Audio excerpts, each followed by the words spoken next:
Dana, thanks for being here. As we've said several times since the announcement that your team is coming, this is the beginning of a new era for us at the AutoZone Liberty Bowl. First year of our SEC Big 12 matchup, and we're proud that you and your football team are our first Big 12 representatives. If you'll open up with comments about how Bowl Week has been for you and your team here in Memphis, and then comments about the game tomorrow. You got it. Thank you, Harold. Can tell you've been in media. Once or twice. Yes, can tell you've done that before. Okay, yeah, this is our fourth day here in Memphis. The Bowl's been great.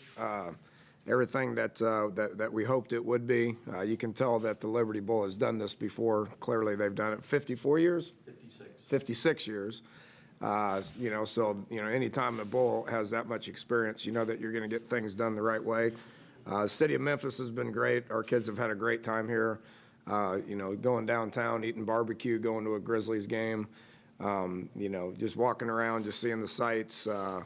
Went to the Civil Rights Museum, which they thought that was obviously a pretty interesting deal.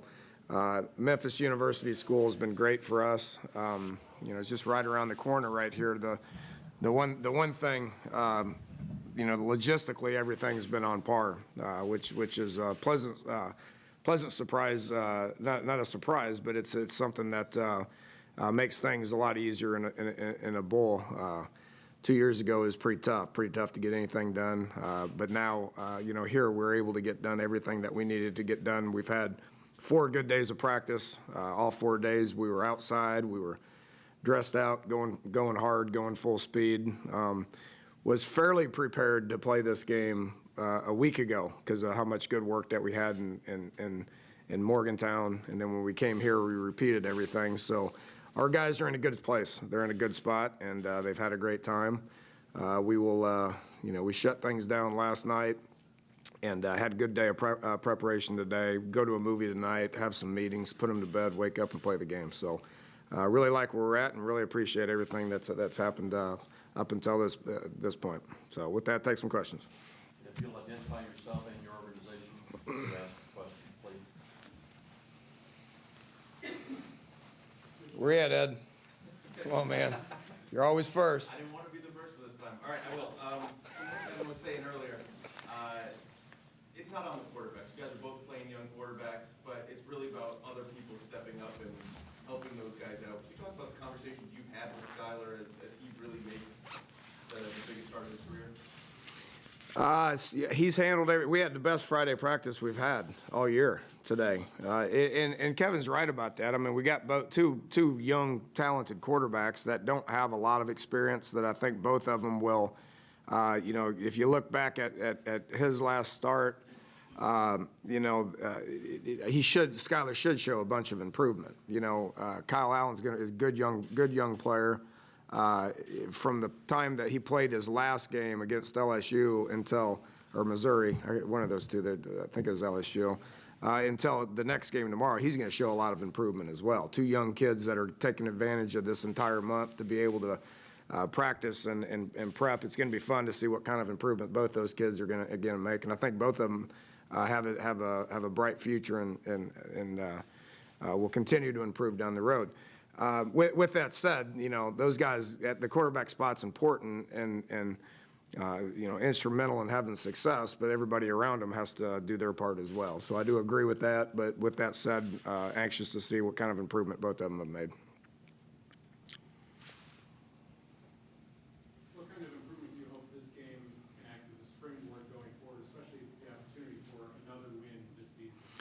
Yeah, I mean, that's one of the things with going to a bowl game that, you can say, well, developmental practices and, all that stuff's great, but an extra game is unbelievable. Just being able to spend as much time as we spent with our guys is great. Both Texas A&M and West Virginia have a lot of kids coming back for next year. So, it's going to be something that's going to be interesting to keep our eye on, all these guys coming back.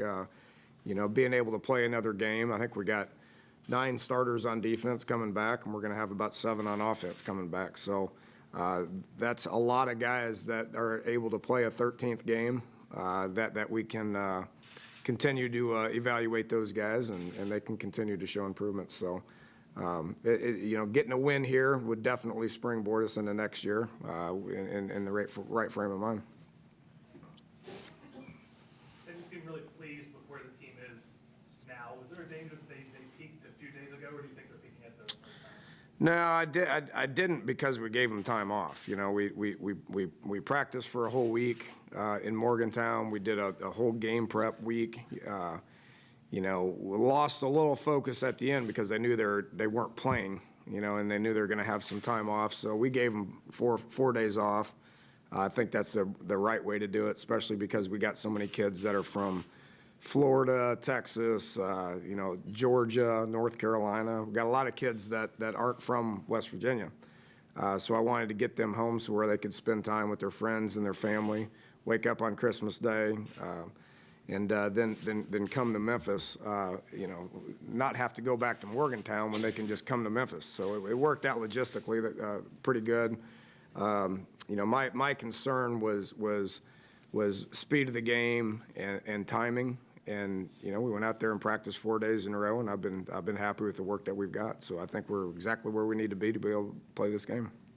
What are some of the things that you see from Skylar in the last month that maybe, because he wasn't playing as much, you didn't see as much of? Confidence. I mean, he tries so hard. I mean, I don't know if I've ever been around a kid that it means more to him. I mean, he's a perfectionist. Everybody wants to be good. Everybody wants to win, but he really does live it. And he was not having success. He was frustrated. This goes back for the last 11 months because he's been on our campus for 12 months now. For the first 11 months, I mean, he wasn't getting as many reps as he wanted, and he wasn't having the success that he wanted, so his confidence was down. Once he went into the game against Kansas State and he drove us down and scored, his confidence got better. And then he got more reps, and then he continued to do some good things and continue to gain confidence, and he keeps getting better every day. And I think a lot of that has to do, one, with the reps, and two, with the confidence that he's playing with. That goes for your confidence in him as well. One of the stories Oh, yeah.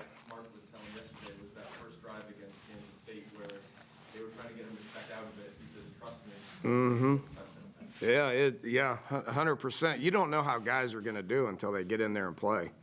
And now his junior college coach told us the same thing. The same thing happened to him out at Riverside. He was on the bench for the first game.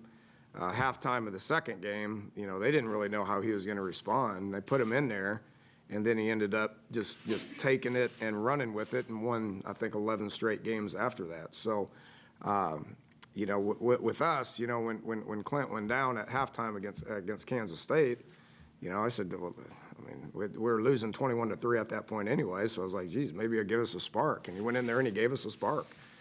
So, everybody was kind of like, well, we'll see how this goes, just because he's never been in that situation before. But he was bright-eyed, and he was in tune, and he was ready to take it, and he did. And we showed some improvement once he did. Associated Press. I'm just wondering if you could just talk about what sticks out in your memory from this couple of years you spent with Kevin at Houston, and just what's your relationship been like since y'all been in different schools? Yeah, it's been good. It was hard for me to leave Houston. I loved it there. Loved working for Kevin. Our working relationship was great. I learned a lot about being a head coach from working with him, especially from the CEO aspect of things. Kevin's never going to spend a high percentage of his time on just one side of the ball. I mean, he's going to divvy it up and recruit his tail off, which they've been recruiting at a very high level for the last 3 years at Texas A&M.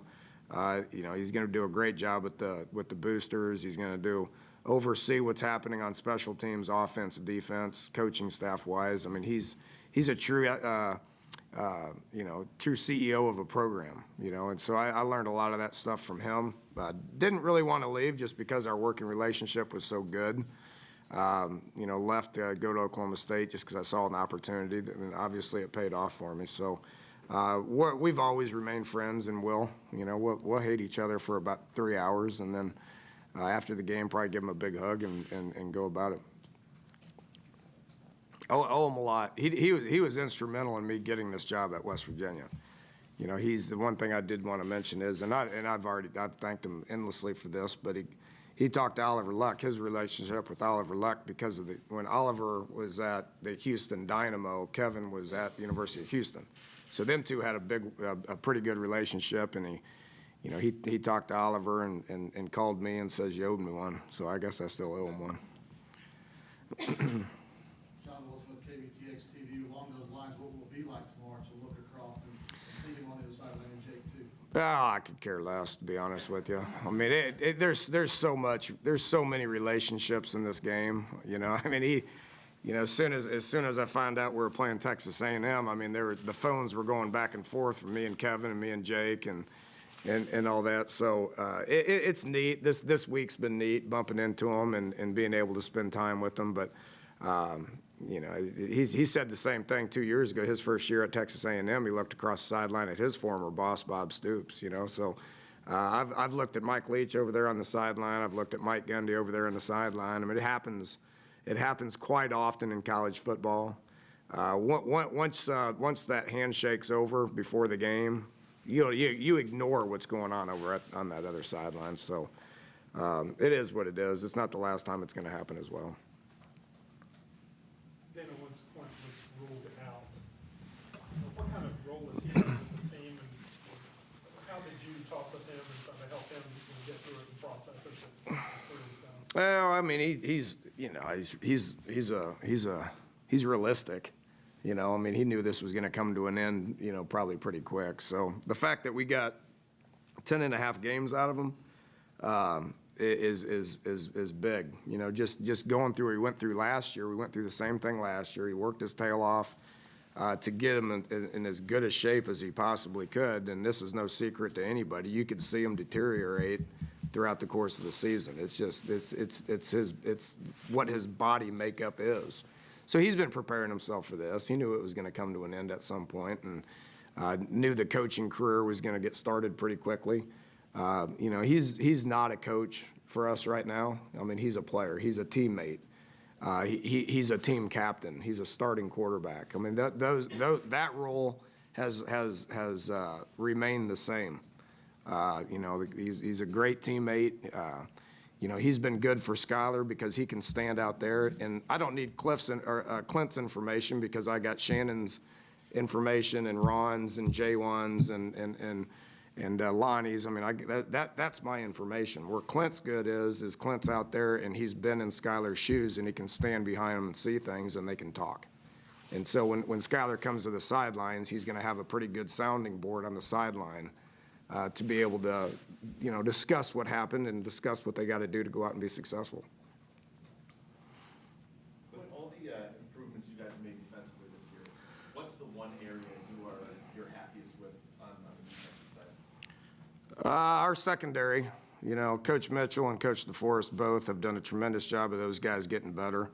Obviously the number one thing is Tony Gibson in the scheme and how he calls it and the confidence that he gives our players. The one area that's been fun to watch mature, and it's pretty cool because we're going to have all those guys back next year, but Darryl Worley getting better and KJ Dillon becoming just an absolute terror out there. Carl Joseph is what Carl is. I mean, Drayvon Henry gets better each and every week. Chestnut may have had quietly the best year of all of them. So we get all those guys coming back, and those guys have done a good job coaching them. And but obviously Tony Gibson is where it begins and it ends with him. Obviously glad to have him locked up for the next 3 years. And I would venture to say that as much improvement as we made this year, I would expect the same improvement heading into next year. Jared Barber's been a great coach on the sidelines as well. You lose Wes Tonkery and you plug in Jared Barber. I mean, that's a pretty good situation. Yeah, playing the number of guys you played in practice with the Iowa State game on the offensive line, what has that done for the workouts leading up to this? It's allowed some of these guys to get healthy. Quentin Spain's 100%, which he didn't even play against Iowa State. Tony Matteo was able to gain experience and gain some confidence. He's going to be the next one in. You know, but the biggest thing is with those O-linemen, I mean, they played so many snaps. Adam Pankey played the most snaps of anybody on our football team. And he's a sophomore tackle. I mean, that's tough. So those guys were able to regroup and get healthy and be fresh. And then you know, Russell Houghton James and Grant Lingelfelter and Stone Underwood, those guys were able to take a lot of reps in practice to continue to develop and continue to improve. Danny, during the Christmas break, did you give any thought to your offensive coordinator situation? Would you promote from within? Hey, I don't know what I'm going to do yet. You know, we've had a great week of practice. I really appreciate Shannon and everything that he's done. He's been great to have here at the bowl game, been coaching hard, and you know, after the game's over, we'll give him a big hug and wish him success in his next venture. You know, you got to evaluate the whole coaching staff, which I do afterwards. I got 2 weeks to do that prior to going to the convention. You know, may use the convention as figuring out who the next coach is, you know, once I decide how I'm going to shuffle things around. So I would venture to say everything's a possibility at this point. You talked about Clint's going to be a heck of a coach one day. What is it about just his qualities that obviously are the family coaching connections, but what do you see, why do you think of him as a solid coach? Well, he's been around it forever. You know, I mean, Rick Trickett, his dad at Florida State's a great guy and a great football coach, and most everybody here knows him. I mean, he does such a great job with everything. And Clint's the same kind of guy. He's been around it his whole life. And so he understands the game of football. He understands what coaches go through. He understands how to communicate with kids. He's a smart kid. You know, he's got the knowledge, you know, to be able to think and react and understand the game. So he's gonna be fine. You know, I mean, he needs to you know, figure out where he wants to be and what path he wants to take. He's gonna have some options to be able to choose from.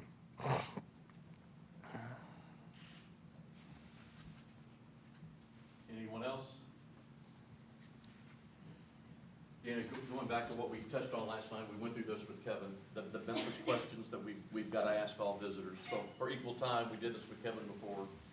The Elvis question, young or old? I was born when he wasn't even born yet. I gotta get to Graceland. That's why I'm going to stay in town for a day or two. You know, so maybe you can take me over there and educate me a little bit.